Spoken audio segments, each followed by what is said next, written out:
சென்னை பட்டாளம் பகுதியில் மழைநீர் வடிகால் பணியால் சாலை முழுவதுமாக சேதமடைந்து காணப்படுகிறது. இதுகுறித்து எமது சிறப்பு செய்தியாளர் ராம்குமார் நேரலையில் வழங்கும் தகவலை இப்போது காணலாம்.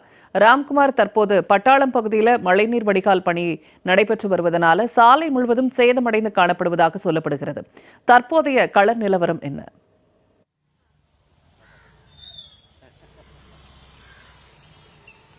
கண்டிப்பாக 4000 கோடி ரூபாய் செலவில் சென்னையில் ஒரு சொட்டு தண்ணீர் கூட நிற்காது என்ற வகையில் விளம்பர திமுக அரசு 4000 கோடி ரூபாய் செலவில் மழைநீர் வடிகால் கால்வாய் பணிகள் அமைக்கிறோன்னு சொல்லி கடந்த 4.5 ஆண்டுகளாக அமைச்சிட்டு இருக்காங்க. கிட்டத்தட்ட 40-50% கூட இந்த மழைநீர் கால்வாய் பணிகள் பூர்த்தி அடைவில் பல இடங்களில் அரைகுறையாக ஆமை வேகத்தில் நடைபெற்று வருகிறது. இந்த எழும்பூர் சட்டமன்ற தொகுதிக்குட்பட்ட பட்டாளம் பகுதியில் இருக்கக்கூடிய இந்த டிமல சாலை, இந்த சாலையில கடந்த 4.5 மாதங்களாக மழைநீர் வடிகால் கால்வாய் பணிகள் அமைக்கும் பணி அரைகுறையாக ஆமை வேகத்தில் நடைபெற்று வருகிறது. இதன் காரணமா இந்த டிமல சாலை முழுவதுமா போக்குவரத்துக்கு தடை செய்யப்பட்டிருக்கிறது. கடந்த 4 நாட்களாக சென்னையில் பெய்து வரும் கனமழை காரணமாக இந்த பகுதியே வெள்ளக்காடாய் இருந்தது, தற்போது சகதிக்காடாய் காட்சியளிக்கிறது. இது கிராமப்புற ஊராட்சி பகுதியில் இருக்கக்கூடிய வயல்வெளியில் இருப்பது போல இந்த சேரும் சகதியுமாக காட்சி என்பது இருந்து வருகிறது. நேரடியாக காண முடியுது. அதாவது மக்கள் பயன்படுத்த முடியாத அளவில் இந்த சாலை முழுவதுமா போக்குவரத்துக்கு தடை செய்யப்பட்டிருக்கிறது. இருசக்கர வாகனத்தில் செல்லக்கூடிய நபர்கள் அவ்வப்போது தடுக்கி விழுந்து உயிருக்கே அச்சுறுத்தும் அபாயம் ஏற்பட்டிருக்கிறது. அதாவது பாதசாரிகள் நடக்க முடியாமல் இருந்து வருகிறார்கள். இந்த டிமல சாலை என்பது சூளை பகுதியையும் பட்டாளம் பகுதியை இணைக்கக்கூடிய பகுதி. மூர் மார்க்கெட்டிலிருந்து சூளைக்கு வரக்கூடிய இந்த சாலை என்பது முக்கியத்துவம் வாய்ந்த சாலையா இருக்கிறது. கிட்டத்தட்ட 10,000க்கும் மேற்பட்ட குடும்பங்கள் இங்கு வசித்து வருகிறாங்க. இந்த டிமல சாலையை பொறுத்த வரைக்கும் கேபி பார்க் உள்ளிட்ட பகுதியிலிருந்து சூளைக்கு, பட்டாளத்துக்கு, அதே போல புளியந்தோப்பிற்கு வரக்கூடிய ஒரு முக்கியமான சாலை.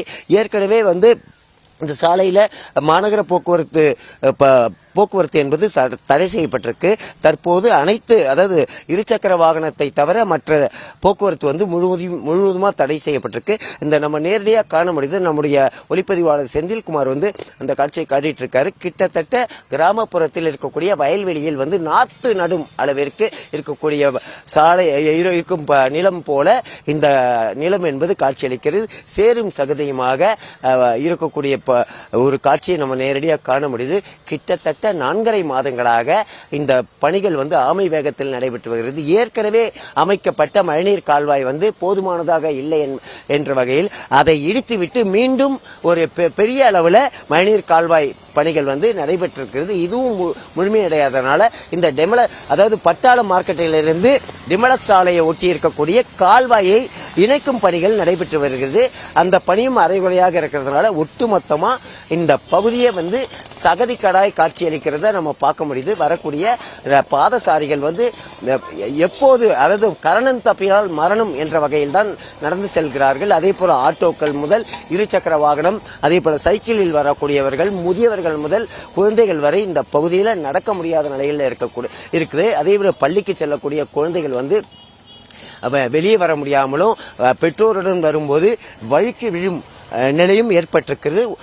அதாவது இந்த மழைநீர் கால்வாய் பணிகள் அமைக்கிறோம் என்ற பெயரில் 4.5 ஆண்டுகளாக அதாவது போட்டோ ஷூட் மட்டும் நடத்தும் இந்த விளம்பர திமுக அரசு போட்டோ ஷூட் மட்டும்தான் என்பதை இந்த பகுதி காட்சிப்படுத்தியிருக்கிறது. கிட்டத்தட்ட 4.5 மாதங்களாக இங்க இருக்கக்கூடிய 10,000க்கும் மேற்பட்ட குடும்பங்கள் வேறு பாதையாக தான் சென்று வருகிறது. இந்த மழைநீர் கால்வாய் பணிகளை உடனடியாக, அதாவது ஆமை வேகத்தில் நடைவதை வேகமாக ஏற்படுத்தி தற்போது இந்த அதாவது ஏற்கனவே பருவமழை காலம் தொடங்கிவிட்டது. இந்த வடசென்னை பகுதியை மழை வெள்ளத்தால் பாதிக்கக்கூடிய பகுதி.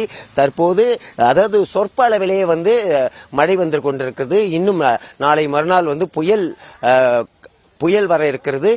அப்போது கனமழை பெய்யும் என வானிலை ஆய்வு மையம் தெரிவித்திருக்கிறது. ஏற்கனவே சொற்ப அளவில் பெய்த மழைக்கே இந்த நிலையில் இந்த டிமல சாலை இருக்கிறது. இன்னும் கனமழை பெய்தால் இந்த பகுதியை வெள்ளக்காடாய் காட்சியளிக்கும் நிலை ஏற்பட்டிருக்கிறது. உடனடியாக வேகமாக இந்த பணியை முடித்து பொதுமக்களுக்கு பயன்பாட்டுக்கு கொண்டு வர வேண்டும் என தெரிவித்திருக்கிறார்கள். பூர்ணிமா. நேரலை தகவல்களை வழங்கியமைக்க நன்றி ராம்குமார்.